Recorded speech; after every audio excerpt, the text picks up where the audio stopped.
A ver si llegamos a terminar un poco temprano.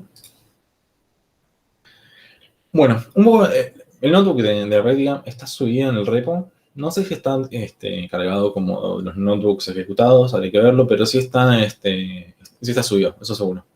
Y lo que vamos a tratar de ver son como algunas métricas, vamos a ver como algunas bibliotecas que suelen usarse, que están buenas, como conocerlas. Vamos a ver un poco algunos problemas o algunas consideraciones que hay que tener para el entrenamiento de un modelo de sistemas de recomendaciones.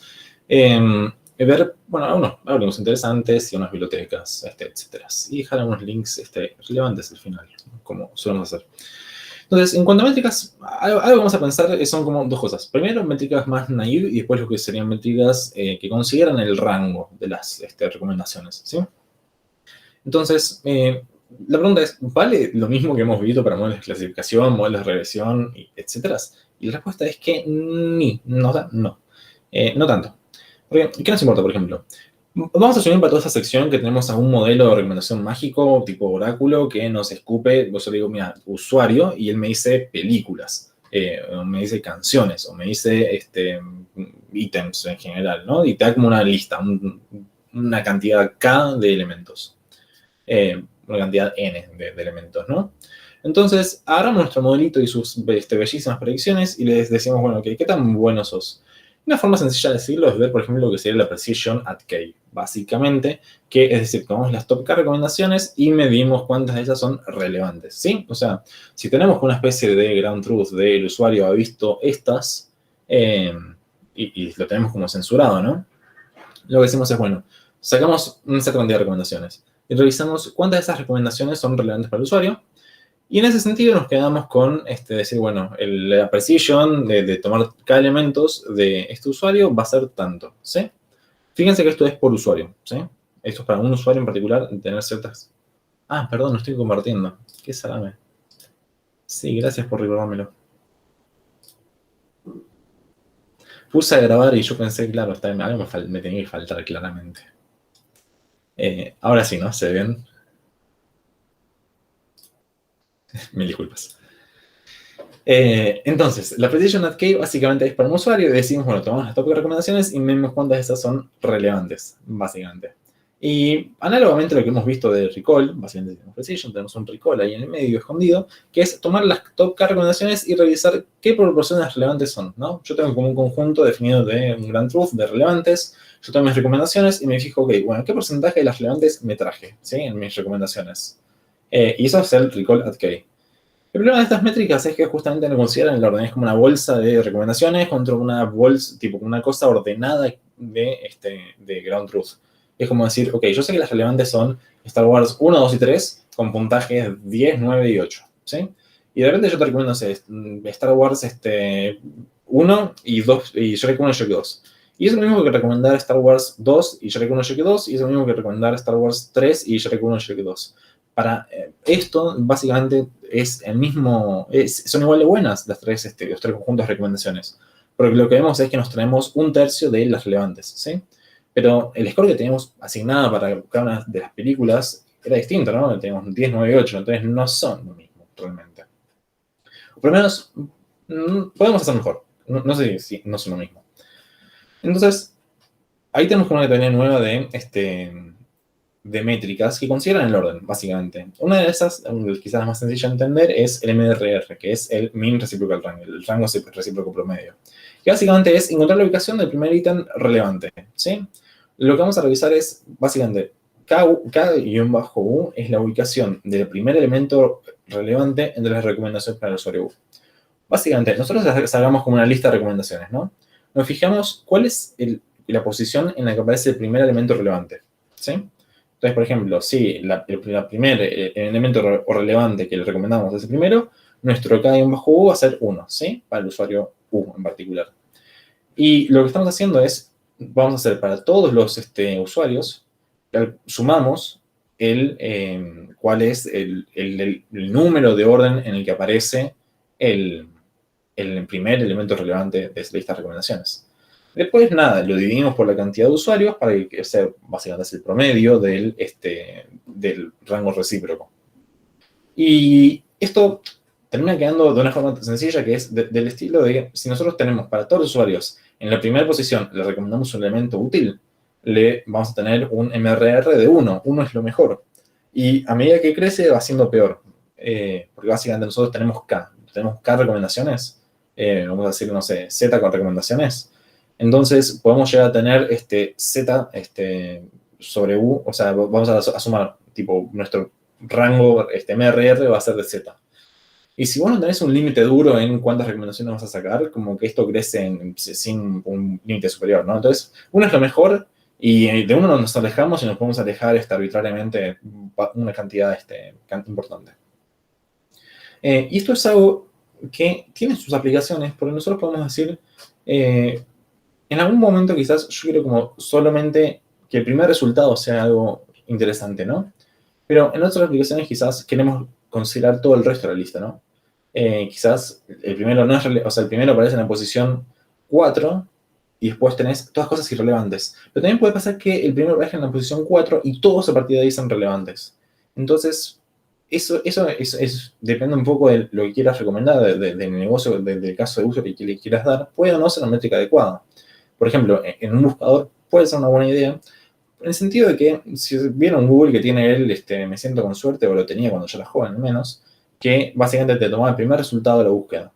Y eso, si tenés un MRR muy bajo, muy cercano a 1, va a funcionar excelente eso, porque para cada usuario, para cada búsqueda, lo que vas a decir es, bueno, le puedo dar algo relevante al usuario. Y después, bueno, quizás no seguís mirando, no seguís scrolleando. O sea, supuestamente Google tiene una segunda página de resultados, pero nadie sabe qué hay ahí, porque a nadie le importa. Tipo, si no aparece en la primera, cambias los términos de búsqueda y vuelves a buscar. Entonces, para un buscador, probablemente sea una buena idea tener un MRR bajo, ¿sí? Y después hay otra métrica que es bastante usada. En Kaggle se usa bastante, y problemas digamos, más de industria también, que es el Mean Average Precision, básicamente. Nosotros para cada usuario vamos a tener una lista ordenada de largo N. ¿Sí? Tenemos N recomendaciones para cada usuario. Y lo que vamos a decir es, nosotros queremos que las primeras recomendaciones, o sea, lo que está en el tope de la lista, que es una lista ordenada por el ranking que le hemos dado, queremos equivocarnos poco en esas primeras recomendaciones. Y nosotros lo que vamos a hacer es, vamos a dar el average precision de todos los usuarios y lo vamos a hacer promedio, ¿sí? Por eso es el mean average precision. Que lo que hacemos es, para cada elemento relevante recomendado, vamos a calcular la precision hasta ese elemento, ¿sí? Entonces, por ejemplo, si tenemos un vector de 5 recomendaciones y tenemos, no sé, que la recomendación 1, 4 y 5 son relevantes, vamos a tener para ese usuario 3 average precision. La calculada hasta el primer elemento, la calculada hasta el cuarto y después hasta el quinto, ¿sí? Después sumamos esas 3 más todas las average precision que tengas para todos los usuarios, calculás el promedio de eso y básicamente eso va a ser tu map. Y eso lo que te dice es, bueno, de base lo que quieres decir es en las primeras recomendaciones vas a querer equivocarte poco. Y otra métrica bastante interesante, bastante usada también es la de NDCG, que es la ganancia acumulada del descuento normalizado. Que básicamente lo que hacemos es usar la graduación de la ganancia y moverse el esquema de else es o no relevante. Porque acá básicamente tenemos como una lista, o sea, lo manejamos más rankeados en el sentido de decir, bueno, esto es relevante o no es relevante, ¿no? Y vos tenés como una cosa rankeada. Y acá es como querés moverte hacia algo más basado en los puntajes que le estás dando, ¿no? Y el ECG, o sea, tiene dos partes, ¿no? Tiene la parte del ECG y tiene la parte del IDCG, de P, ¿sí? Que es a esta cierta posición. Y el NDCG de P va a terminar siendo el ratio entre esas dos cosas. ¿Y qué son esas dos cosas? Básicamente, el IDCG es como el ideal discount normalization, básicamente. Y el ECG es como el verdadero, el que tenés de verdad. Y fíjense que esto va cambiando por usuario. Porque para cada usuario te puedes tener una cantidad distinta de cosas relevantes. O sea, no siempre vas a tener 10 elementos relevantes para un usuario. Quizás para un usuario tenés 50 cosas relevantes, para un usuario tenés 5, para un usuario tenés 1000. No sé, depende de tu problema particular, ¿no? De fondo. Pero como que no siempre va a ser la misma cantidad. Y ahí por eso estás tomando el log 2 de la posición del elemento relevante. Porque lo estás diciendo, bueno, estás normalizando para tener como una cosa sobre la relación de orden dentro de los relevantes, de eso que estás teniendo. Y al dividirlo por el ideal, que es la sumatoria de todo, lo que estás haciendo como es, o sea, no es el ideal, es como es para normalizarlo básicamente a un punto. Y tomas el ratio. Y lo que estás diciendo es, bueno, promedia sobre todos y ahí tenés como el NDCG final. que básicamente lo que querés decir es, yo quiero en las primeras posiciones y tener como unas recomendaciones, empezás a considerar en qué, y que las últimas cosas, o sea, a medida que vas avanzando en la lista ordenada de recomendaciones, lo dejes de mirar. O sea, como que te va a importar mucho que las primeras posiciones sean buenas y las demás te siguen importando. Pero te importa cada vez menos, cae de forma logarítmica, o sea, o exponencial, el interés o el peso que le asignás a ese elemento recomendado, ¿sí? Eh, si esto en el aire no quedó claro, a mí un recurso que me gusta mucho es este link que quedó acá, que es un post en Medium que lo explica visualmente y quizás en palabras no está tan bien explicado, pero visualmente creo que ayuda bastante a entender estas tres cosas que estamos viendo acá. Esta acá me parece entendible, el DCG me parece un poco como que hay que ver las cuentas, como para creer que esto sirve de algo, la verdad. Pero básicamente el logos de abajo lo que te dice, bueno, considero el orden con una cierta caída. Y por lo que me fijo es la relación de orden y me fijo para cada elemento. ¿Sí? Acá les comparto implementaciones con la referencia de donde las saqué. No he encontrado muchas implementaciones bien hechas de estas métricas hechas en Python. Esta es la mejor que encontré con un par de fixes que creo que le metí por ahí. Del APK, que es el Average Precision at K, y el Map at K, básicamente. El NCGen a un lado está implementado. Creo que en Surprise está. Y después, para la parte de entrenamiento tenemos que considerar cómo lo vamos a entrenar. De vuelta, tenemos que considerar el problema del cold start, que habíamos hecho en la teórica, es decir, bueno, cómo vamos a nuestro problema, nuestro negocio, nuestra aplicación, cómo vamos a incorporar o predecir para usuarios nuevos que no hemos visto nunca hasta el momento. Si aparece un usuario, ¿podemos predecir cosas para el usuario? Si aparece un nuevo ítem, ¿podemos incorporarlo fácilmente a ese ítem a nuestro sistema de recomendaciones? Y después, la pregunta, acá es algo que hay que discutirlo en profundidad, que es, nosotros normalmente, o sea, en los problemas que teníamos, por ejemplo, de data tabular, lo que decimos es, bueno, yo hago un corte, tipo, me quedo con una porción de holdout, entreno sobre esto, donde puedo o no separar en chunks y entrenar sobre eso, o directamente entreno con todo y valido sobre el holdout, lo que fuere, ¿no? Y ahí como que podés como censurar como una porción del dataset y decís, bueno, está bien, yo asumo que esto es algo como representativo de la población general, entonces el score que me va a dar en holdout es algo aproximadamente a lo que veré en el mundo real de precision, de recovery, de la métrica que haya elegido. Acá no tanto, porque fíjense que no tenemos como, no es data tabular, en el sentido de que no podemos como simplemente decir, ok, cortamos la matriz en diagonal y nos quedamos con eso, o cortamos la matriz tipo en vertical o en horizontal. ¿Por qué?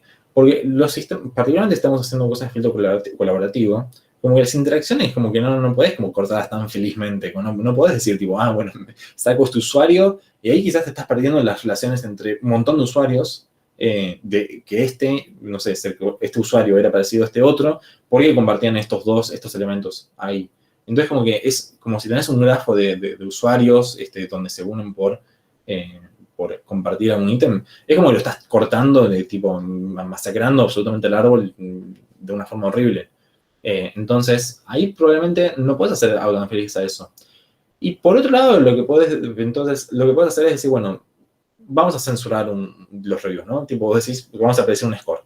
Entonces, podemos medir solamente sobre lo que los usuarios ya han visto, porque vos no puedes medir sobre el contrafáctico, no puedes medir sobre o sea, si yo nunca vi, no sé, Matrix 2, o sea, no podés calcular qué score le voy a dar. Tipo, o sea, quizás me parece horrible y no sé, le pongo un score bajo, quizás me parece maravillosa, y quizás eso es totalmente independiente del hecho de que me haya gustado o no Matrix 1. Entonces, no podés ir contra el contrafáctico. Tenés que ir tipo sobre lo que ya tenés, cosas definidas, valores definidos. Entonces, una cosa que podés decir es decir, bueno, vamos a enmascarar algunos scores al azar y nuestro objetivo va a ser predecir sobre esos y nuestra métrica va a ser sobre los valores reales y lo que no hemos predecido en algún punto. Entonces, es como enmascarar algunos y predecir sobre esos. Lo otro es, podemos decir, bueno, podemos definir un corte temporal. Si recordamos del paper de Factorization Machines, tenía una columnita que era el tiempo. Y podemos decir, ok, bueno, vamos a cortar, no sé, vamos a sacar el último mes de datos y lo que queremos predecir para todos los usuarios, cuál va a ser lo que vean en el próximo mes, en un punto, ¿no? Y sobre eso, decir, bueno, ok, vamos a calcular nuestras métricas sobre eso y valor sobre eso, como algo más mes a mes, semana a semana, lo que fuera. Entonces, tenemos un corte temporal y predecimos sobre otras cosas. Algo más parecido a cuando trabajas con, no sé, series de tiempo o cosas de ese estilo, o, no sé, el famoso backtesting que haces de trading, que decís, bueno, ok, tengo mi modelito y lo corto en pedacitos, me fijo con para un pedazo, bueno, entreno con ese otro pedazo, entreno para adelante, bla, bla, bla. No es prácticamente lo mismo que se hace siempre de cross-validation. En algún punto, o sea, depende de en cuál de las cosas te hayas quedado, en la parte de censura de reviews o en la parte de corte temporal. En la parte de corte temporal es como estás yendo contra cosas nuevas, pero fíjate que cuando vos lo haces como cross-validation, como que siempre tenés como el mismo conjunto de features y no te importa que es, o sea, una interacción del conjunto de entrenamiento, por ejemplo, ¿no? Acá de repente el conjunto de entrenamiento tiene como una relación directa con esta fila. Si vos lo pasás como una forma larga usuario, de usuario, película y score, es como que si vos haces una censura de reviews, sí, en un punto estás como cortando. Pero como los modelos que estás usando tienen dependencias, por así decirle, entre lo que tenés el conjunto de entrenamiento, es como que no es exactamente lo mismo. Entonces, también tiene que definirse un poco sobre el problema que vas a tener, o sea, el problema que estás tratando de resolver. Quizás te sirve más hacer un corte temporal, simplemente.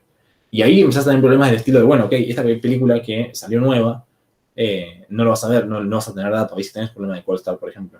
O si vos tenés censura de reviews, ¿qué porcentaje vas a censurar? Y el hecho de haber censurado una cierta interacción, quizás justo en esa va a hacer que sea peor tu algoritmo porque, no sé, es un punto denso de conexión entre distintas comunidades de visualizaciones, por ejemplo. Y eso, si lo estás factorizando, quizás te traerá unos problemas. Entonces, eso tenés que considerarlo. Si llegamos a ver lo que hicimos con Jean de competencia, vamos a ver que nosotros lo que hicimos fue básicamente un corte temporal, porque intentamos la parte de censura de reviews y nos daba horrible. Y eso depende mucho del dataset que teníamos. Un dataset interesante y bastante clásico es el de Movie Lens 5K, que básicamente lo que tiene son 100.000 transacciones ¿cómo decirlo?, de puntajes de películas de IMDb por usuarios. Son así como 1.600 películas contra 900 usuarios, o al revés, no me acuerdo, que eso te da como más o menos en total unas 100.000 interacciones. Y vos tenés como esos datasets. Acá lo estoy descargando directamente con Surprise, que es una de las bibliotecas que vamos a charlar más adelante. Y acá lo que hacemos es revisar, bueno, directamente ver la data bajada. Si vemos, por ejemplo, ratings, tenemos un head. Fíjense, tenemos como un user ID, un item ID, el rating que le he puesto y en qué momento lo han hecho. Entonces, por ejemplo, podemos hacer esto de un corte temporal desde esta timestamp, básicamente. O podemos censurarlo así como hacíamos, cortando tipo algunas filas y tratando de predecir sobre eso con los problemas que puede llegar a traer eso, que puede involucrar. Si revisamos movies.head para ver qué tipo de datos tenemos, fíjense que tenemos no solamente la ID, sino que además tenemos el título, la fecha de release, tenemos el video release date, que es la fecha que salió un video, que está casi todo vacío, por lo que recuerdo. Tenemos la URL IMDb, donde podemos ir a scrapear más data, podemos ir a buscar, no sé, director, guionistas, productores, lo que fuera. Podemos ir a buscar más data ahí. Y después tenemos como algunas columnas que nos dicen, bueno, qué género de película es de acciones, de aventura, animación, etcétera, ¿sí? Entonces, fíjense que con esto, como ya, o sea, solo con esto de acá podemos hacer algo basado en contenidos, como lo que hemos dicho antes, fácilmente, ¿no? Es calcular distancias cosenos entre cosas del mismo género, o el mismo año, o algo parecido a eso. Esa es como una forma bastante naive. Desde acá tenemos tipo los ratings, podemos empezar a hacer algo más quizás de colaborativo, porque tenemos todo para armar la matriz de usuario contra ítem y ver cómo lo llenamos con el rating, o si queremos con el lo vio o no lo vio, o lo rateó o no lo rateó, básicamente. Y por ejemplo, users. De los users no tenemos tantísima información. Yo no separo todos los heads, están acá abajo. Esto me pasa por apurado. Básicamente acá, por ejemplo, vemos el ID de usuario, la edad, el sexo, género, la ocupación, y después el zip code, básicamente el zip code donde viven. Y con esto como que podemos empezar a buscar, bueno, cuáles son los usuarios similares en base a, por ejemplo, la edad y el zip code o la ocupación. Entonces decimos, bueno, la gente que son technicians del zip code de este área, lo podemos ver a esa escala. Y si un zip code es como muy local, podemos buscar, bueno, dentro de qué área está, o dentro de qué estado, provincia está, o país, o llevarlo como a otras escalas. Podemos hacer un poco de feature engineering sobre esto. Entonces podemos hacer como una búsqueda en base a esto de usuarios similares, por demografía básicamente, y decir, bueno, vamos a buscar cuáles son los contenidos o sea, las películas que esta gente ha visto, que un tal usuario no, y en base a rankearlo ahí por la similaridad del usuario y por el rango que tenga esa película para ese usuario, que es lo que hemos visto en la teórica. ¿Sí? Ya vemos. Y pues, Esto es una cosa interesante. Nosotros si agarramos ratings, recuerden esta columnita de acá que nos dice, bueno, user, ítem ID rating, ¿qué información tiene esto? Vamos a ver un info, rapidito. Dios, no me pegó nada. Fíjense que tenemos como un total de 100.000 entradas, ¿sí? O sea, 100.000 transacciones de user item rating y tiempo, donde son todas no null y son como, bueno, nada, no son tantas. Pero si revisamos acá abajo, vamos a ver que la cantidad de películas que hay en total son de 1.682, ¿sí? La cantidad de usuarios es algo así como 900. Y en promedio cada usuario vio 100 películas. Entonces, imagínense que tenemos algo ahora de 900 por 1.600, o sea, vamos a hacerlo como que está en el orden del 1,5 millones de entradas esto, pero tenés solamente 100.000 interacciones. Entonces tenés como 1 sobre 15 de proporción de, 1 sobre 16 de proporción de interacción. Entonces todo esto van a ser cosas nulas, básicamente. Entonces, si nos fijamos acá, nos fijamos en la cantidad de memoria que usa, son básicamente 12 megas. ¿Sí? Esto no es tanto, pero también es un datasset muy chico. Tenemos 900 usuarios. ¿Cuántos usuarios piensan que tienen Netflix o Spotify? ¿Y cuántas películas hay en Netflix o cuántas canciones hay en Spotify? ¿Cuántos videos tiene YouTube? Entonces, de repente esto no se vuelve como tan escalable tenerlo todo en memoria. Hay NumPy por abajo y también Pandas, tiene estructuras de datos que lo que nos dejan es tener matrices ralas eficientes en memoria y también eficientes en acceso a los elementos. Entonces, bueno, acá el 93% de los elementos son nulos, ¿sí? Entonces es como un montón de... Es un montón de matriz, de espacio de memoria utilizada innecesariamente, que esto escala muy fuerte, como decíamos, y esto simplemente es manejable porque es un dataset muy chiquito. Entonces, hay que tener cuidado con eso, no tan alegremente decirle, bueno, voy a hacer la matriz de ítem usuario y elaborar cosas sobre eso. Esto quizás lo podés como factorizar en algo de no sé, 943 por R, con R chiquito, y en DR por 1182, con el mismo R, y de repente son cosas como más manejables, ¿no? Y una cosa que podemos hacer para empezar a decir, bueno, reducimos dimensionalidad. Algunas cosas que vimos en la materia fue, tenemos un problema complejo, tenemos algoritmos que escalan fuerte en espacio y memoria, y de repente tenemos que reducir la dimensionalidad para que sea algo manejable, ¿no? Es algo que si estuvieron haciendo el TP, probablemente les haya pasado con KNN o con SVD, que como son algoritmos que crecen muy fuerte con la cantidad de elementos o de features, de repente es como, che, mi compu se cuelga. Y bueno, y sí, va a pasar eso. Entonces de repente decís, bueno, está bien, si escala con la cantidad de features, podemos hacer una reducción de dimensionalidad, o podemos hacernos los graciosos y decir, bueno, de repente vamos a eliminar algunos elementos también.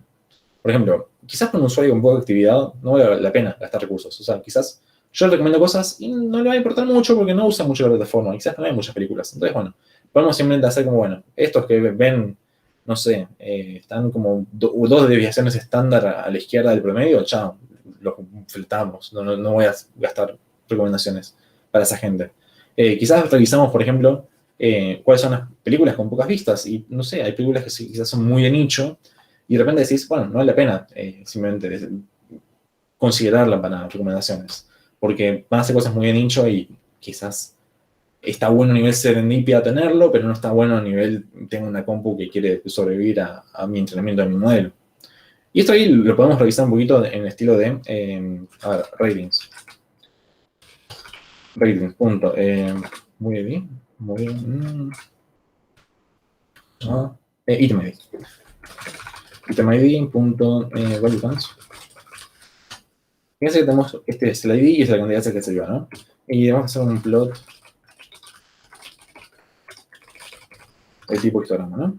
Y de repente vemos así como que hay lo que habíamos dicho antes, ¿no? Esto es algo medio pareto. Tenemos como una poca cantidad o sea, un 20%, o sea, la quinta parte de las 600, unas 120 películas que acumulan prácticamente todas las vistas, o sea, el 80%.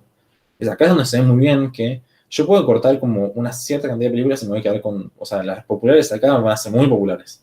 O sea, el top 50 tiene casi todas las vistas. Entonces, esto es algo interesante de cómo mapear lo que habíamos visto en la teórica a algo más real, ¿no? Y de los usuarios, hay que ver que debería ser parecido, fíjense que también es algo que decae también rápidamente. Los usuarios más activos son los que consumen casi todo, prácticamente, ¿no? Entonces vos tenés como el top 20% de esto y son simplemente lo que más van a haber acumulado. Entonces, esto es algo que tener en cuenta, ¿no? Tipo, en algún punto también tenés que considerar si te vale la pena, si se justifica a nivel negocio, recursos, etcétera. O sea, cuando quieres considerar, si vale quedarte con todo, o si no está bueno, o es una idea aceptable, empezar a boletear cosas que no te sirven. Entonces, a unas ideas como de algoritmos base, no vamos a entrar mucho en los detalles de implementación o en el código y demás, que es, por ejemplo, vamos a recomendar películas del mismo género. Que, por ejemplo, le damos un puntaje a una película, ¿no? Y de repente queremos recomendar películas del mismo género que el usuario todavía no haya visto, ordenadas por su score promedio. Entonces, hagamos un sample rating, por ejemplo, ¿no? Ahora vamos a ver. Sample rating, ¿sí? Hagamos una filita al azar del data frame de ratings, que es para este usuario, para este item ID y para este rating. Y tenemos un timestamp, básicamente. Y lo que hacemos es, básicamente, decir, bueno, nos vamos a quedar con las películas que haya visto digamos, donde vamos a dar la parte de películas donde coincida con la película que agarramos recién al azar, ¿no? Y vamos a hacer una recomendación para este usuario, para esta película, ¿sí? Con esta funcioncita de acá. No importa mucho cómo funciona. Y acá de repente vamos a ver, bueno, cuáles son las recomendaciones que hemos visto. Por ejemplo, es Matilda, Sample Rating Strings, Display. Acá, bueno, es esta parte de mostrar. Esta es la película que estamos viendo, ¿sí? Perdón, ahora me ordeno un poco mentalmente. Acá estamos viendo la película del sample rate ¿sí? Esto que habíamos visto. Sample rating. Item ID 94. El Movie ID 94 es Home Alone. ¿Cómo se llama en español? La de Macaulay Culkin, la de Navidad. Mi pobre angelito, eso, gracias. Del 90, estamos viejos, gente. Y que aquí te dice, bueno, es una película infantil, qué cuestionable, comedia, sí, definitivamente. Y tenés la URL de IMDb. Y acá lo que vamos a decir es, bueno, vamos a buscar películas que coincidan exactamente con ese género, o sea, con cosas que sean de niños y de comedia. Acá no se llega pues, tanto de columnas, pero vamos a decir, bueno, calculamos el score promedio de todo, o sea, agarramos la película del mismo género, calculamos el promedio del puntaje que le han dado a esas películas y las ordenamos por ahí. Y nos quedamos que películas similares que vamos a recomendar son, por ejemplo, Matilda, de Santa Claus, no la conozco, acá no sé, bueno, Siento un Dálmatas quizás, pasa que hay muchas que están en inglés que quizás no las conozco por el nombre, ¿no? Yo de la Selva, Airbag creo que es la del perrito.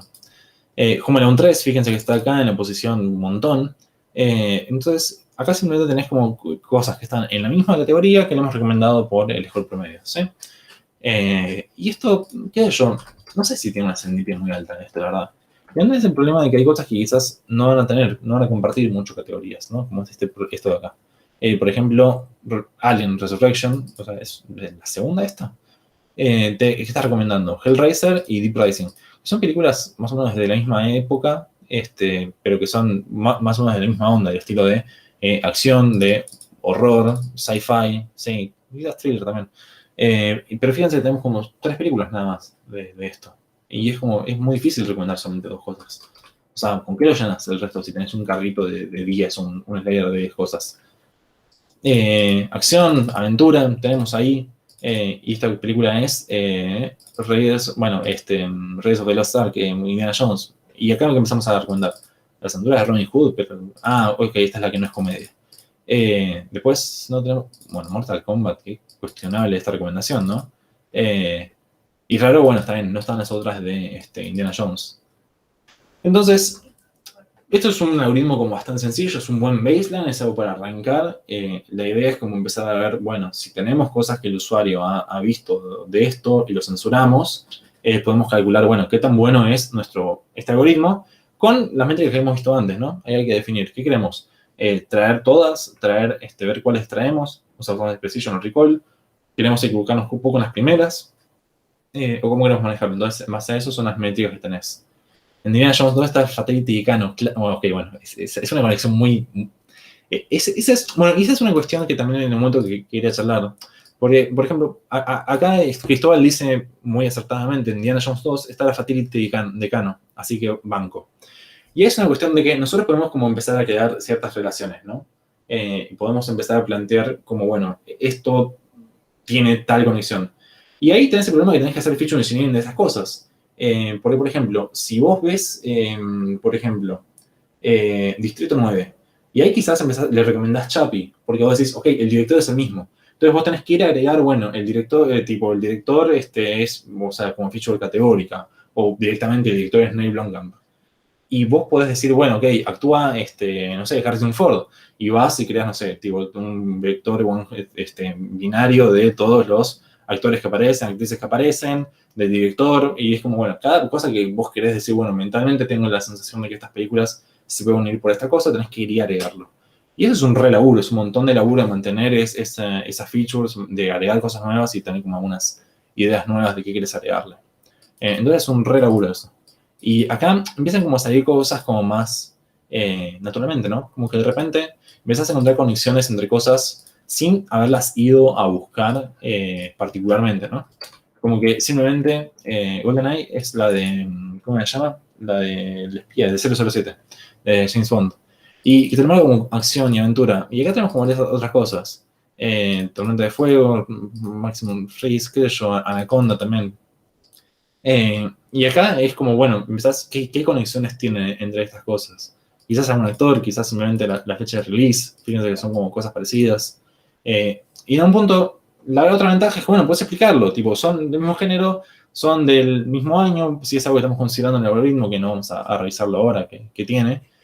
Eh, y después, nada, de calcular eso. Entonces, qué sé yo, tiene como sus ventajas y sus desventajas que lo habíamos visto antes.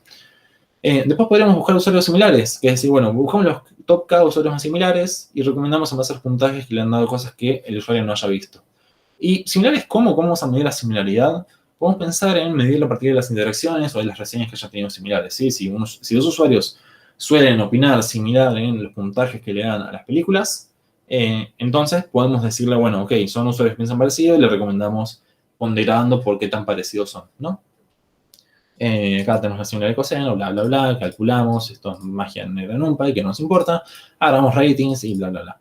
Y después, cuando tenemos usuarios más similares, ¿qué hacemos? Bueno, vos podés decir, bueno, agarro un threshold, decir, bueno, un voto por mayorías, podemos decir el promedio de los que han visto, o sea, en general, o podemos considerar el score promedio de cada película y las tendencias de cada user a escorear.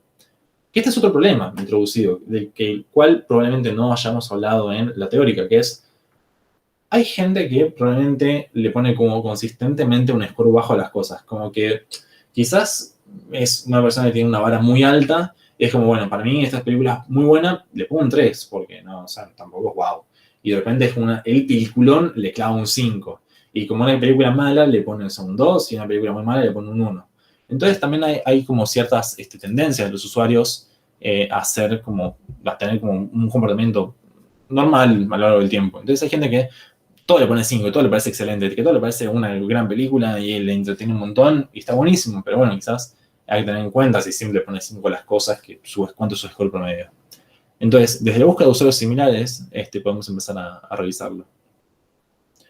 Y después, otros algoritmos interesantes es esto que hemos dicho, en el Netflix Price se popularizó esto. Acá Cristóbal aporta, también está la gente que solo mira lo que sabe, presupone que va a gustarle, entonces el promedio es hiper alto. Claro, es de vuelta el problema de la echo chamber, que vos decís, ok, me quedo simplemente siempre en mi zona de confort, veo siempre las mismas películas que me gustan, o los mismos directores, directoras, actores, actrices, los mismos géneros que sé que siempre me van a gustar, y bueno, entonces sí, siempre voy a ver algo tipo cómodamente divertido, ¿no? Entonces, también tenés que considerar eso. Y tomando acá la parte de algoritmos, la SVD++, que creo que se sigue viendo en álgebra, básicamente es como una versión tipo reducida de la SVD, donde empiezas a considerar como un cierto rango de los autovalores. Es un algoritmo que se hizo popular durante el Netflix Price, porque escalaba bien, escalaba fuerte y trajo muy buenos resultados. Y a partir de ahí se empezó a hablar de factorización de matrices y de toda esa magia matemática. Porque lo que queremos hacer de fondo es empezar a llenar todos los non que vimos, ¿no? O sea, toda esa matriz que tenemos llena de nons. Queremos empezar a estimar cuáles son los puntajes que un usuario le daría a cierto ítem, ¿no? Y eso lo podemos medir a partir de la censura de ciertos ítems. Y decir, bueno, estimamos a partir de qué tan cerca estoy del valor real de esa estimación, ¿no? Eso es, en el paper de Factorization Machines también hacen algo parecido a eso. Es como dice, bueno, vamos a estimar desde ahí directamente, desde el I techito hasta el IVER, de verdad. Y después, bueno, hacemos la descomposición de ese más y definimos la cantidad de factores latentes que queremos usar, ¿sí? La matriz U, la matriz final, la matriz que vamos a tener como digamos, creada a partir de estos nuevos factores descompuestos, queremos que sea lo más parecido a la matriz original del score de review por usuario ítem. Y para llenarlo tenemos que tener en cuenta que tenemos un embedding del usuario y un embedding de la película.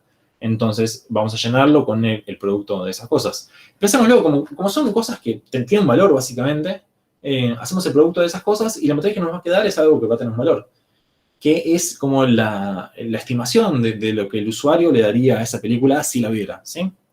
Y en ese bueno, estamos considerando los ratings implícitos, justamente. IMF es algo muy parecido a SVD, pero con la diferencia de que siempre los factores de las matrices estas Q y P, que son la de usuarios y la de película, la que habíamos visto antes en vertical y en horizontal, que tiene un rango de R, sean siempre positivos. Y eso tiene algunas lindas ventajas que va más allá de lo que vamos a llegar a ver hoy. Pero bueno, sepan que existe NMF, que es algo también usado en el mismo punto que se ve. Entonces, algunas bibliotecas que quiero que se lleven, porque si el día de mañana quieren, por ejemplo, en taller 2, el 4 que la cursé yo, había un punto que era crear sistemas de recomendaciones de lo que tenemos del TP, ¿no? Y es como, no me voy a sentar a hacer un sistema completo porque ya la materia pide bastante, pero entonces dije, bueno, voy a usar Surprise, porque es una biblioteca que ya conocía, que he usado, que conozco y sé que me puede servir para lo que estaba haciendo. Y es una biblioteca que tiene una interfaz del estilo de Scikit-learn para sistemas de recomendación. Y es sencilla de usar. Eso dicen ellos, yo no sé si es tan sencilla de usar, pero tiene un buen tutorial, tiene buena documentación y es usable. No sé si fácil de usar es la palabra que usaré para escribirlo, pero es una biblioteca muy robusta y muy buena. De acá es donde he cargado el dataset de MuyLens 5K.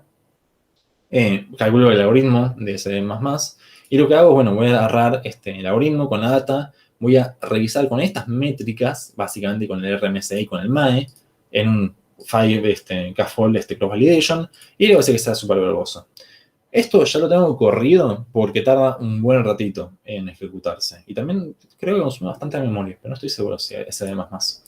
Y fíjense que acá lo que estoy usando como para medir es el RMSE y el MAE. Básicamente, digo, de censurarlo, es lo que está calculando valores a partes censuradas de la matriz, le hace la estimación y dice, bueno, el RMSE y el MAE de estos valores es de tanto, ¿sí? Y fíjense que tenemos como nos dice para cada uno de los 5 folds, que tenemos el RMSE, nos da el promedio de la desviación estándar, y tenemos un RMSE de 0.925, ¿sí? El RMSE está en la misma unidad de que el rating, entonces es que estamos alrededor de más o menos 0.92 en promedio. Y eso es como bastante, me parece. Y después el MAE tenemos como 0.62, nada, esto es un poco más anecdótico. Y fíjense que el fit time de cada fold son 2 minutos. O sea, sí, estuviera tardado como 10 minutos si no lo corría antes. Y el promedio, bueno, es 2 minutos por fold, no nos importa mucho, la verdad. Y ahí nos dice, bueno, para cada una de las cosas, el fit time, y etc. Entonces, fíjense que es como bastante sencillo. Mientras tengas algo de la forma de data, que esto sí podemos correrlo como más sencillito. A ver cómo sale, ahí que nos tira. Claro, es un dataset.autoFalse y hasta que nos tiran podemos ver el name prompt.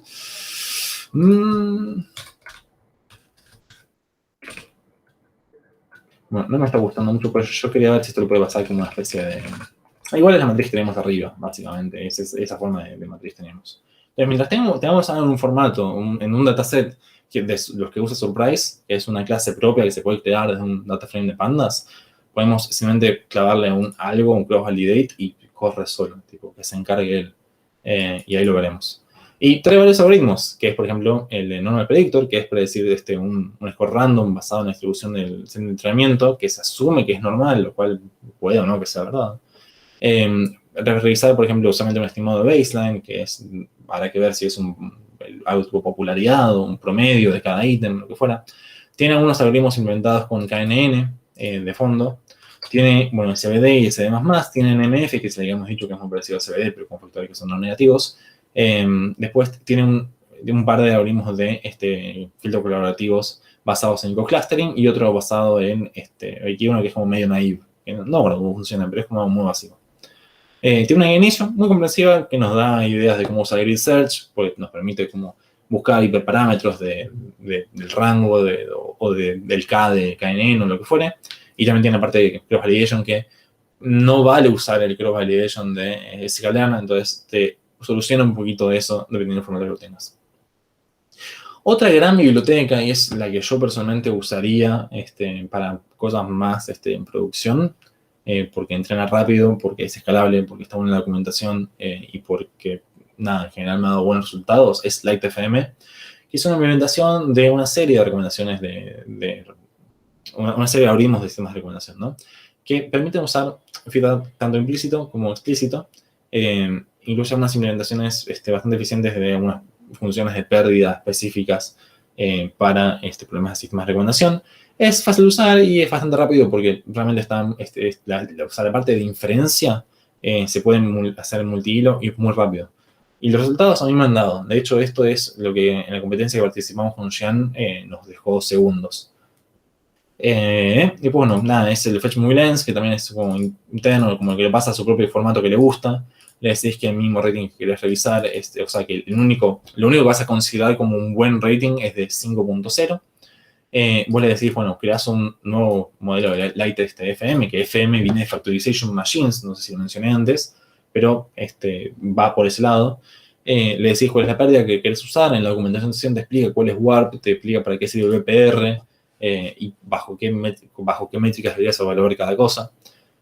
Bueno, es un fit, que es la cantidad de epochs, la cantidad de hilos también, y después estás como calculando acá la precision, o sea, el fin que estamos haciendo el mean average precision, el map, que estamos calculando acá, ¿sí? Y acá tenemos como un score de 0.05, ¿sí?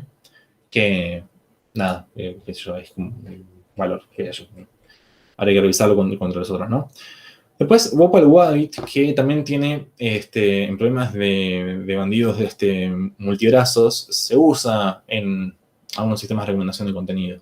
Por ejemplo, esto que hemos dicho en Netflix del thumbnail que cambia dependiendo del usuario, puede pasar que ahí lo que esté pasando en el fondo sea como una parte o sea, como tener como un bandido, o sea, como un problema de bandidos multibrazos para la recomendación de ese thumbnail en particular. Y como habíamos dicho, de la parte de NLP, podemos usar Word2Vec, podemos usar nuestro queridísimo Gensim para usar Word2Vec, podemos empezar a crear las secuencias de un user ID a toda la secuencia de navegación ordenada por fecha de visualización o que le ha dado un score, en este caso. Este comentario, o sea, créanme, les juro que hacer Group by así mantiene el orden. Lo cual no sé si siquiera está documentado, pero lo chequeé 1000 veces y les juro que es verdad. Y vos decís, bueno, voy a quedarme con los top K, básicamente, ¿no? Entonces, para cada una de estas secuencias, te saca con el top 10, o sea, con las primeras 10 elementos.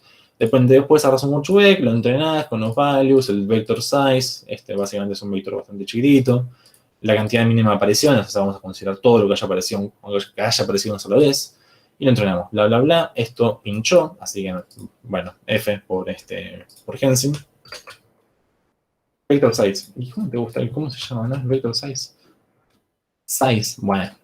Dale, capo. Epox, Dios. Básicamente pasa por no peñar la versión Epox. Y cuando vas a hacer size, bueno, semi-alpha, bla, bla, bla, bla, batch words, compute loss, callbacks. Bueno, tiene un Epox. Eso tiene un Epox. Bueno, me arruinaron Gensim. Espero que estén felices. Iter, qué feo nombre. Bueno, está todo pinchando. ¿No? Básicamente no tengo ni idea de qué hacerlo. Esto en algún momento, después lo revisaré la versión pineada, pero la idea de esto es que podemos empezar a agarrar, bueno, desde la secuencia de navegación del usuario, hacemos lo mismo que hacíamos con palabras, con documentos, básicamente. Y agarramos, bueno, el top, una cierta cantidad para evaluar, y con eso podemos calcular el map, o podemos revisar el precision acá, y por medio, o sea, el map, básicamente. Entonces, estas son como las implementaciones naivas o sencillas de las cosas que hemos visto en la teórica, ¿sí? Y a mí un recurso que me gusta volver bastante, es para revisarlo cada tanto cuando tengo que hacer el Rexis, es este link, que es un GitHub tipo Awesome Guide, que básicamente es como una colección de recursos para sistemas de recomendación orientado bastante a lo que es una competencia de Kaggle, lo que es a nivel más competencia. Eh, entonces, qué sé yo, sirve en ese sentido, de que podés como una lista comprensiva de recursos, de bibliotecas, de papers, de implementaciones y otras cosas que te sirve bastante como para saber, bueno, si quieren profundizar, el camino está por esta lista de GitHub, que es lo que van a estar revisando en algún punto. ¿Alguna duda a todo esto? ¿Algo que quieran que vuelva y revisemos?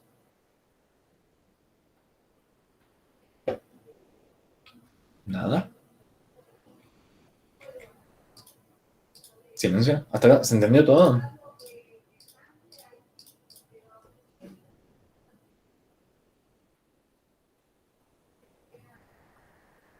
Ok, sí, fue con mucha información, quizás.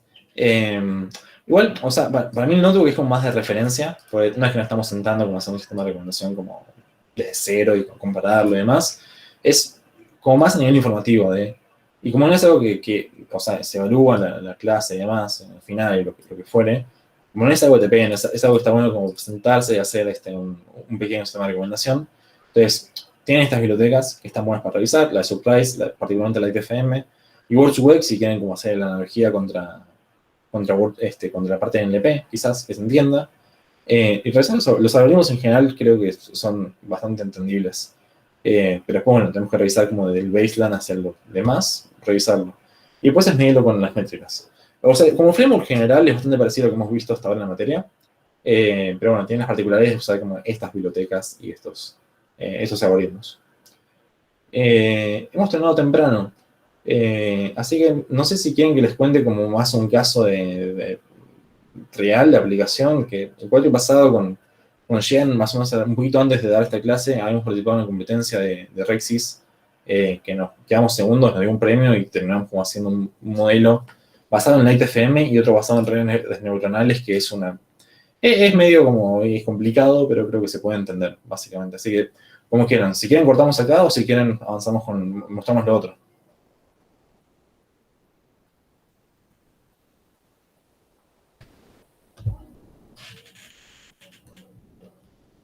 ¿Sí? ¿Hay más aparte de Felipe o prefieren cortar acá? Y mando el link. Bueno, vamos. A ver, voy a dejar de presentar acá un segundito. Lo tengo acá abierto. Lo tengo acá abierto. A ver si tengo el link del repo en un lado también. Sí, lo tengo en un lado el link.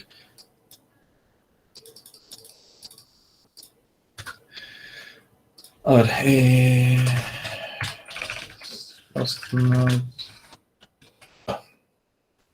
voy a compartir primero lo que serían las slides de la defensa que hicimos de esto. Vamos a saltear bastantes cosas que son bastante irrelevantes. Y después de eso, les muestro un poquito el notebook, quizás. El problema es el siguiente. Dentro del contexto de... hay una plataforma organizada por Flow, o sea, ese Netflix argentino, básicamente, que es de Firetel, me parece. Que básicamente lo que te daban era como un conjunto de información, sí, perdón, se ve chiquito.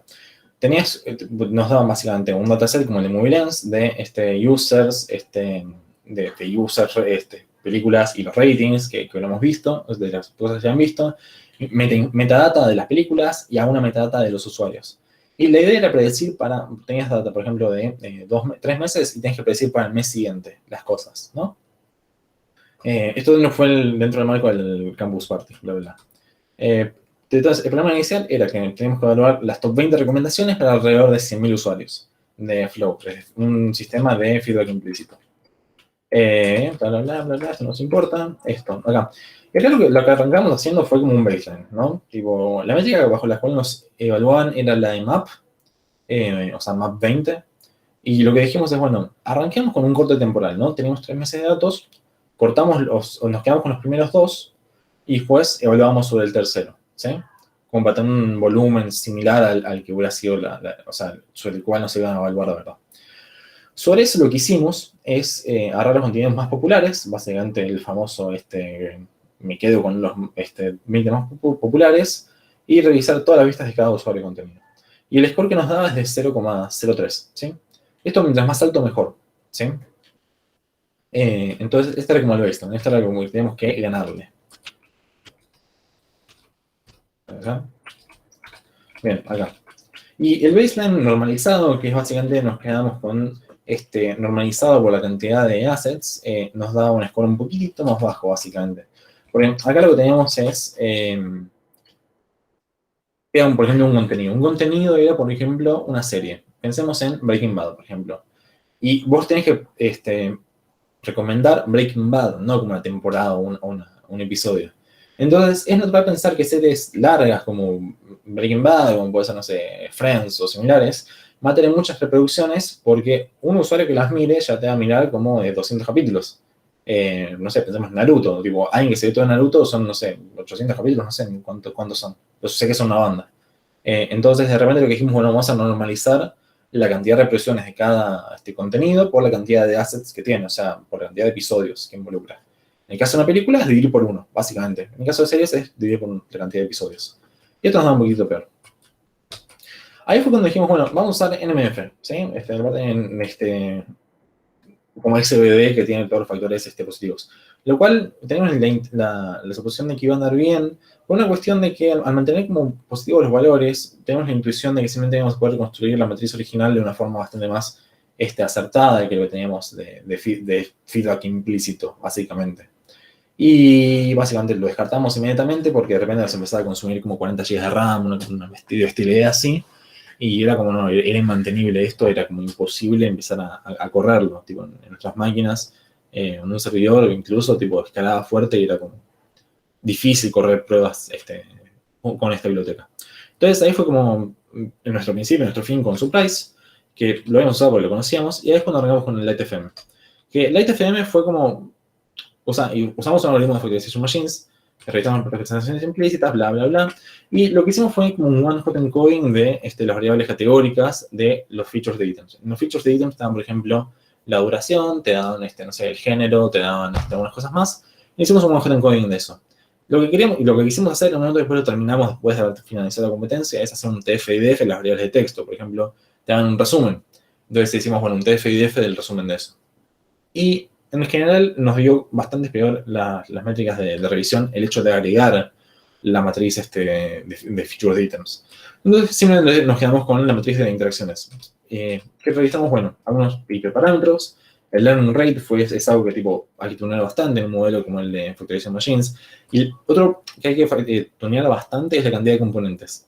Recuerden que habíamos visto que es esta cosa de factorizar una matriz gigante de interacciones en dos matrices más chicas que tienen un rango de R. Bueno, ese R es la cantidad de componentes. Y ese es uno de los factores bastante importantes que tenés que tener.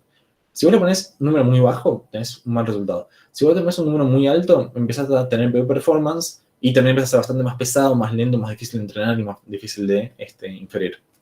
Y todo esto tenemos el apuro de que tuvimos tiempo recién para meter la competencia como 2 días antes o 3 antes que cierre la competencia. O sea, nos anotamos 2 semanas antes, pasaron cosas del estilo de parciales y TPs y que no estábamos aburridos, y después 2 días antes le metimos con de todo y empezamos a hacer eso. Entonces necesitamos hacer la inferencia rápido para poder testear las cosas. Y la cantidad de epochs es la cantidad que pasa por los epochs. O sea, ¿cuántas veces vamos a revisar por toda la data? Sí, 30 segundos. Hubiéramos salido primeros y ahora les cuento cómo, si hubiéramos hecho las cosas bien desde el principio. Y el score, fíjense que nos da mucho mejor que el 0,035, ¿no? 0,041, lo cual es una gran mejora ya, ¿no? Y esto con un modelo que no es para nada naive, es un modelo donde el cual estamos recomendando sobre toda la base de recomendaciones para todos los usuarios, y donde teníamos como algo bastante más robusto, me parece, y que funcionaba rápido y funcionaba bien.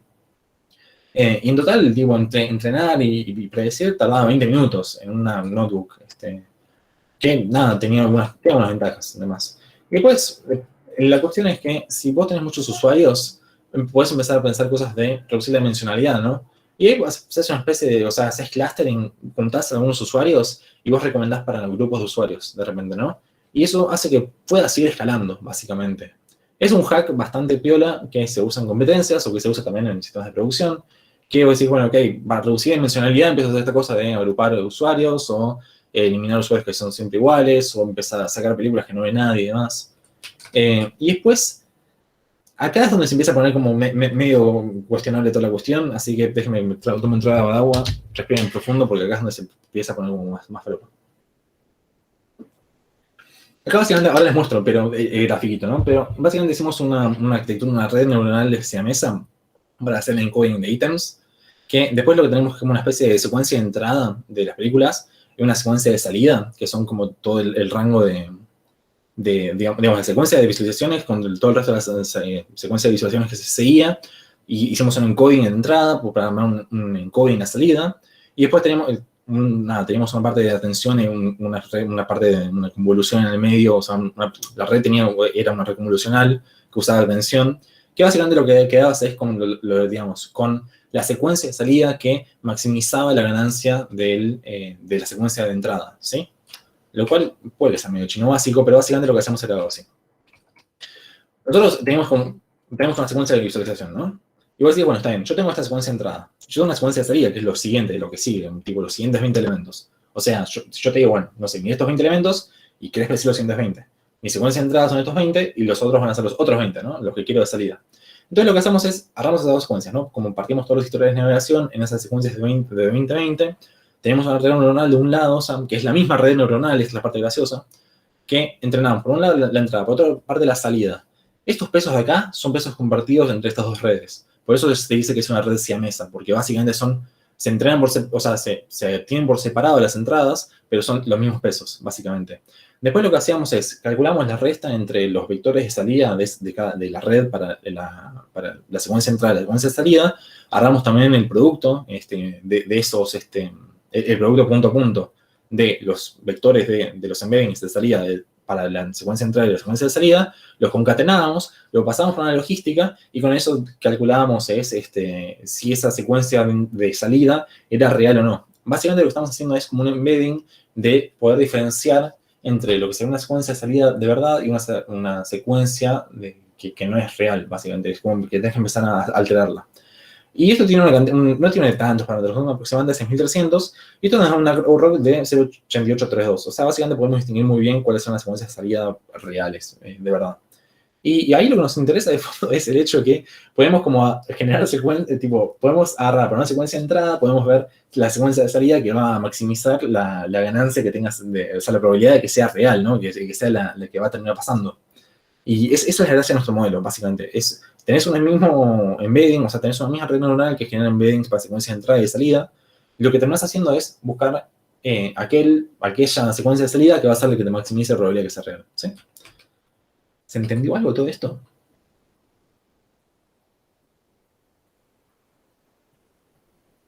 Algo. Por lo menos red neuronal, por favor, díganme que esa parte. Embedding y secuencias. Sí, bien, buenísimo. La parte o sea, el predictor de secuencia, básicamente, de la secuencia de entrada tenía una convolución de una sola dimensión, que después lo teníamos básicamente por una capa de atención que venía de la otra secuencia de entrada. Todo eso lo metíamos, digamos, desde el embedding y desde la capa de atención, teníamos como el encoding de entrada, el encoding de la capa de atención y el encoding de la capa de salida. Esto es como más anecdótico. Entonces, ahí lo pasábamos, ahí tenemos como total ya 13.833 parámetros de la red. Y básicamente lo que tenemos es una versión sin optimizar que tardaba como 25 segundos por usuario, porque predecíamos sobre todo el espacio de películas o sobre una cantidad bastante grande de las películas.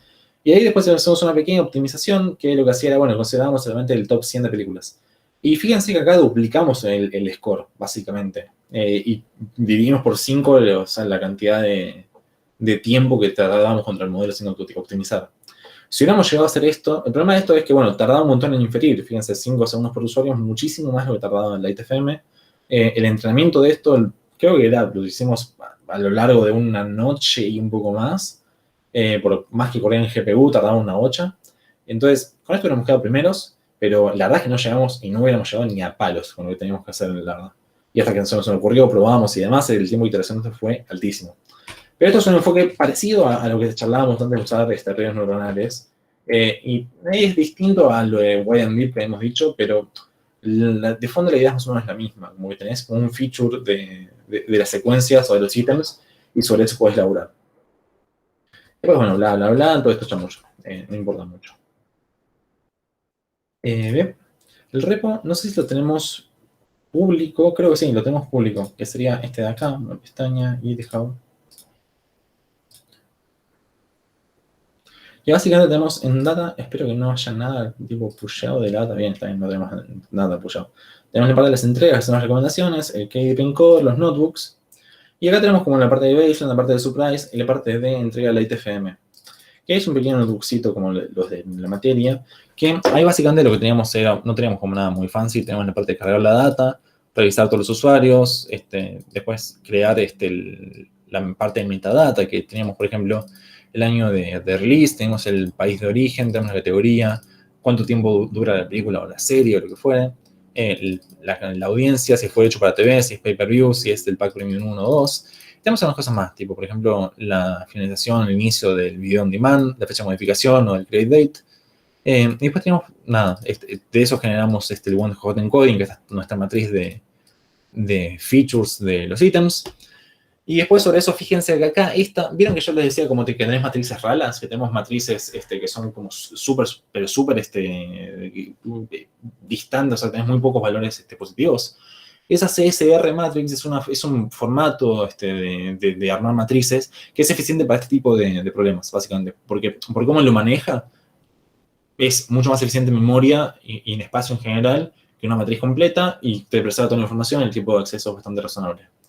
Nos quedamos con lo que era, o sea, los primeros 2 meses, nos quedamos con el de test los siguientes 3 meses, pivoteamos la tabla, bla, bla, bla.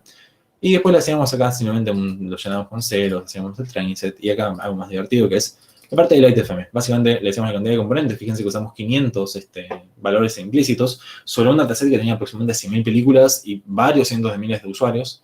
Le decíamos un learning schedule, learning rate, que es algo bastante chiquito, y, el max sample, y la cantidad máxima que sampleas es con cuántas cosas te vas a quedar sampleadas del total de visualizaciones. Lo fiteamos, con esto le tiramos, bueno, le hacemos las predicciones acá, calculamos el log score sobre las cosas que tenemos de entrenamiento, hacemos la predicción para el usuario, bla, bla, bla, calculamos el map en un lado, y no mucho más que eso. Y acá ya son tipo más las predicciones, acá es revisar otros learning rates, otras cosas. Pero básicamente, con la conclusión que se lleven con esto es, conocer la ITFM les da tipo, bastante ventaja si quieren participar en una competencia, si quieren empezar a ver como algo funcional, rápido, que sea bueno, que sea escalable, que sea fácil de integrar nuevos elementos, nuevos ítems, que trene más o menos rápido y que tenga como algunas varias ventajas. Y tiene una performance bastante buena. Y la verdad es que es como aplicarlo a un caso real. La verdad es que en teoría debería estar en un lado disponible el dataset para jalarlo todavía. Quizás acá buscándolo. Pero, nada, y también si quieren revisar la parte de implementación de la red, del encoder profundo, está por acá, entre estas tres cosas, entre la parte de item records, el encoder y el recommender. Pero bueno, la conclusión es que quedamos segundos con la ITFM. Lo otro lo terminamos a posteriori, porque nos quedamos bastante manijas de querer ver el resultado, pero también tenemos que considerar como otras constraints, ¿no? Es como la vida misma. Simplemente no teníamos como, no podemos estar como entrenando y prediciendo por 2 semanas porque nos acordamos 2 días antes. Entonces teníamos que considerar, tipo, está bien, la red no estaba buenísima, pero no había chance que llegáramos a entregar con eso porque simplemente no nos daba el tiempo de inferencia. Y en ese sentido, la ITFM salvó las papas. Nos trajo una excelente performance, funcionó bastante bien, nos dejó iterar y probar cosas de, por ejemplo, la matriz de features de ítems, escalar de distintas formas, hacer distintos cortes, pudimos comparar contra un baseline naive, y creo que tuvo un final bastante feliz la historia. Pero me gusta como mostrarlo, no para hacer alarde, sino para que vean que en un caso como fuera de un dataset de bajado de Kaggle o de Scikit-learn, puedes aplicar estas cosas que vimos en las teóricas y salir bastante bien parado. O sea, con lo que vimos hoy podemos arrancar a hacer algo productivo y bastante razonable, me parece. No sé si tienen alguna duda de esta última sección, de esta última parte, alguna pregunta general. No, muy copado, la verdad. La pregunta, lo único, lo que dijiste que hubiera pasado para que salgan primero. Hubiéramos entregado la red neuronal. La red neuronal ya ganábamos. Porque el score ganador fue mejor que el del nuestro Late FM. Y no me acuerdo, está la defensa en algún lado subida a YouTube. De un data scientist que trabajaba en Rappi.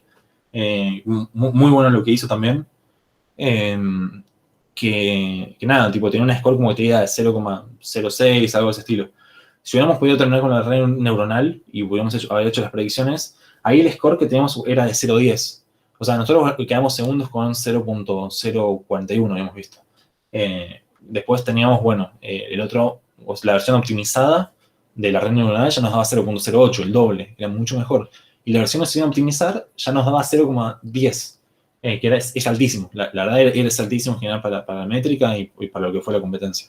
Si hubiéramos hecho las cosas con tiempo, hubiéramos quedado primeros por el score que hubiéramos tenido. Porque simplemente era mucho más poderosa la red neuronal en capturar la representación de los ítems. Esta es mi intuición, ¿no? Puede estar totalmente errada, pero mi intuición es que era muchísimo mejor capturando información sobre las secuencias y no solo sobre los elementos en sí, sobre las interacciones. Capturar esa información sobre las interacciones y eso implícitamente le ayudaba por la parte por la capa de atención, le ayudaba a capturar información sobre las secuencias en general. Entonces, como es una métrica rank aware, la que terminamos con la que se evaluaba, eso influye bastante. Porque vos podés recomendar cosas, pero las recomendás en un orden erróneo, y ahí de repente empezás a perder puntaje que podés haber ganado. Mi intuición es que justamente la red neuronal capturaba mucho mejor ese orden que lo que capturaba la ITFM con la parte de Factorization Machines. Entonces, nada, si hubiéramos llegado, hubiéramos entregado eso, en teoría, por los scores que vimos, hubiéramos quedado primeros. Pero bueno, no me arrepiento de nada. La verdad, mayor desafío haberlo hecho en 2 días que haber salido segundo. Sí.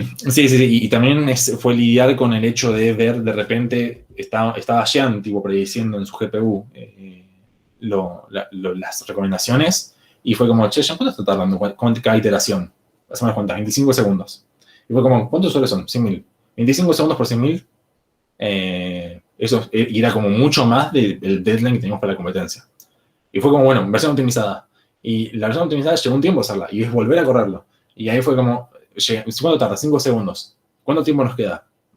Menos del que alcanza para iterar. Entonces ahí fue como, bueno, ya está, la ITFM. Será nuestra última entrega, nuestra final, y que sea lo que tenga que ser, porque igual nos divertimos un montón. Y estuvo como muy bueno. Jean, no sé si había participado en algo de Rexis antes, y yo había hecho algo hace muchos años, entonces fue como algo, a mí me gusta, es un tema que me divierte mucho, me interesa, porque tiene como un montón de consideraciones aparte de lo que es predecir sobre data tabular. Entonces me pareció tremendo poder aplicarlo, la verdad. Así que nada, igual nos divertimos, así que no me preocupa mucho. ¿Alguna otra duda? ¿Pregunta? Mi recomendación es, si el Campus Party se hace de vuelta el año que viene y hay una competencia de vuelta de Rexis y de Flow, métanse, agarren los notebooks de la práctica, agarren los notebooks, agarren las slides, la teórica, revísenlas y anímense a participar, porque en serio, tipo, con lo que vimos hoy, pueden participar en una competencia, sí, una competencia de Kaggle, y no, o sea, mal no les va a ir, eso seguro. Después pelear es como pelear por la última milésima de punto nada más, pero o sea, con lo que vieron hoy, saben hoy, tienen todas las herramientas para participar en una competencia de ese estilo o hacer algo productivo si quieren hacerlo y salir muy bien parados. Así que, nada, en cualquier caso, siempre siéntanse libres de consultarme o les daré una mano con lo que pueda, pero yo creo que tienen herramientas como para poder participar en este tipo de competencias yo.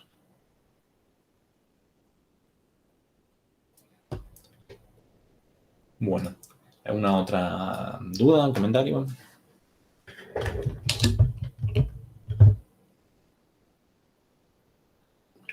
Bueno, cortamos acá entonces, si les parece.